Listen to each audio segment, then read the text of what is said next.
Hello, friends. I hope you're all safe and healthy. Baruch Hashem, our family are doing very well so far, and we're hoping to see you in person real soon. What is valuable is what is rare. Let's think about it. A car that there's only a few of in the entire world is very valuable. Precious metals, the more rare they are, the more valuable they are. An autograph, a signed baseball. Rare things have an intrinsic value. Perhaps one of the things that is the most rare and therefore the most precious is time. The moment that we are in right now never has been and never will be. It's now. It never came before and it will never come again. There's a story about a group of Hasidim who came from Israel to New York to spend a few days with the Lubavitcher Rebbe. And they came and they had a wonderful time learning, experiencing, and then it was time to go. They were all packing their bags, and when their suitcases were halfway packed, they heard a message that the Rebbe wanted to speak to them one more time before they left.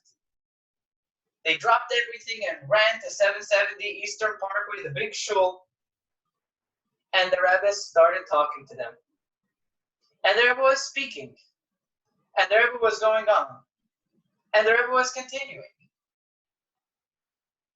And these people started to get nervous that they had a plane to catch. The Rebbe noticed their anxiety and started talking about time. And he mentioned a story that that happened to him with his saintly father-in-law, the previous Lubavitcher Rebbe, Rabbi Yosef Yitzchak Schneerson of Lubavitch. He lived for a big part of his life in Russia and was constantly under the watchful eye of the KGB. He had a great following, spread throughout Russia, an underground network of students and teachers. People who were making sure that Judaism would stay alive under the communist regime. Setting up schools, making sure every community had a mikveh, making sure they had kosher food. And the Rebbe was one of the most influential people at that time in Russia. And therefore was under the constant guard by the government. Especially when he traveled. Traveling was a painstaking effort. If they would catch anything that they thought they could use to incriminate him, he would end up in prison for spreading Torah and for keeping Judaism alive.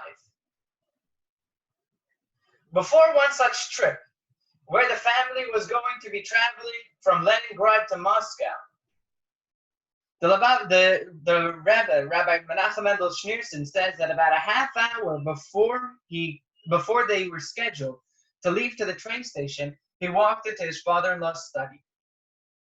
And what he saw shocked him. The Rebbe was there, not anxious, not scared, not trying to figure out and decide every move that he would make and plan his trip to the T. He was sitting engrossed in a volume, deep in study. And he couldn't hold himself back. He turned to his father-in-law and he said in Hebrew, Ad kedei kach? To that extent, are you taken by what you're learning? You're in such a precarious time. Every move that you make is going to be watched by the KGB. And you're sitting here calmly engrossed in a subject. And Rabbi Yosef Yitzchak Schneerson responded to him, this is the meaning of success with time. The day has 24 hours for everyone. Each one of us have the same amount of hours in a day, and your minutes are the same as everyone else's minutes. The question is, what do we do with those minutes? How precious is the time for us? How meaningful is every moment? Do we seize the opportunity? We find ourselves at the time of the year between Passover and Shavuos. Passover is when the Jewish people left from Egypt, and Shavuos is when they got the Torah. They left Egypt in order to get the Torah on Mount Sinai.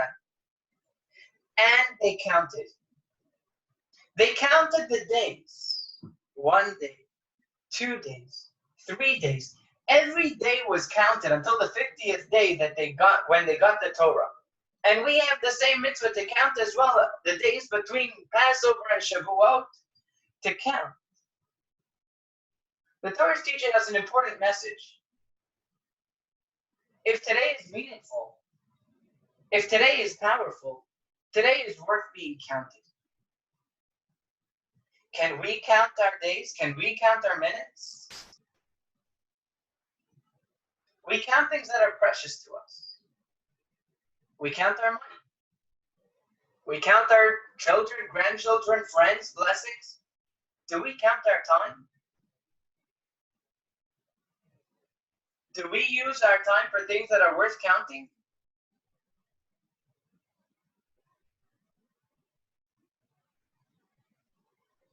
Right now, this moment is never going to come again.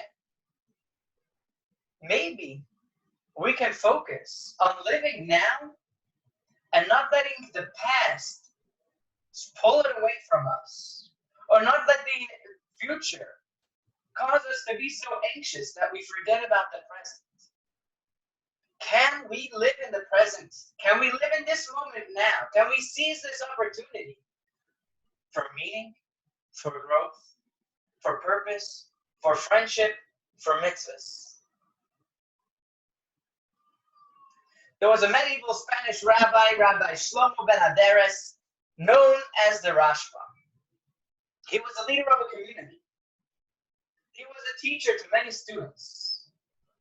Volumes of his responsa are printed, answering questions that came from around the empire. In addition to that, he was a doctor, a physician. That's how he made his living. And every day, he went for a half-hour walk. His students once asked him, how are you able to be so focused? How do you have the time in your day between writing the letters, between teaching, between your doctor's research? How do you have the time for a half-hour walk? And he told them, when you're doing something, do it. When I'm walking, I'm not a doctor, I'm not a teacher, I'm not a rabbi, I'm not a community leader. When I'm a doctor, I'm not a teacher. When I'm a teacher, I'm not a rabbi, and when I'm a rabbi, I'm not a doctor. Everything has its time. And if I live my life that everything has its time, and every compartment has its borders, I can make the time for anything that needs to happen. There was once an innkeeper in Eastern Europe, 150 to 200 years ago, who had a guest come and stay by his inn. And when it came the time for him to lay down to retire, this guest did not sleep. He started singing and dancing and clapping. Well, the innkeeper wasn't too happy about that. But what can he say? This man is paying for a night to stay there. And he's trying to sleep, and his kids are trying to sleep, and this man is singing and dancing away. In the morning, the guest turns to the innkeeper.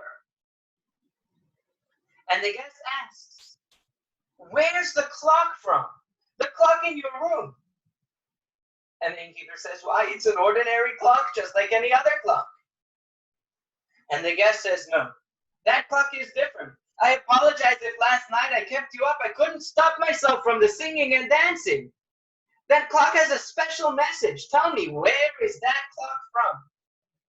And the innkeeper said, well, I once got it as a payment for someone who was stuck here in a blizzard, and he wasn't able to continue home, and he didn't have enough money to pay. He told me that he was a child of one of the big rabbis, the Chayzen of Lublin. And he had with him three things that he had just gotten as inheritance. There was a coat, a walking stick, and a clock. And he said, choose one of these things to be your payment. Well, the innkeeper says, I have plenty of coats. Thank God I don't need a walking stick. But a clock could be useful. So I took the clock and I hung it in that room. And the guest says, you should know that this clock is a very special clock. Any other clock I've ever seen has a very morbid message. And it goes tick-tock, tick-tock. You're 1 minute closer to the end. Tick-tock, tick-tock. 1 minute more has been wasted. When I lay down in the room and I started hearing the ticking of this clock, it had such a powerful, upbeat message. The clock said, we're 1 moment closer to Mashiach. We're 1 minute closer to redemption. We're 1 minute closer to that time when everything is going to be good. You've used another minute. You're a minute closer to God. You're a minute closer to your soul. Who could hear that message and not sing and dance? When we use our time and we think about what we've done with our time, time is very meaningful. Time is very worthwhile. And time can never be taken away from us. I use this opportunity to wish you all a happy Shabbos, a relaxing Shabbos, that you all stay safe and healthy, and I hope that we will see each other very soon once again together. Shabbat Shalom and Sei Gesund.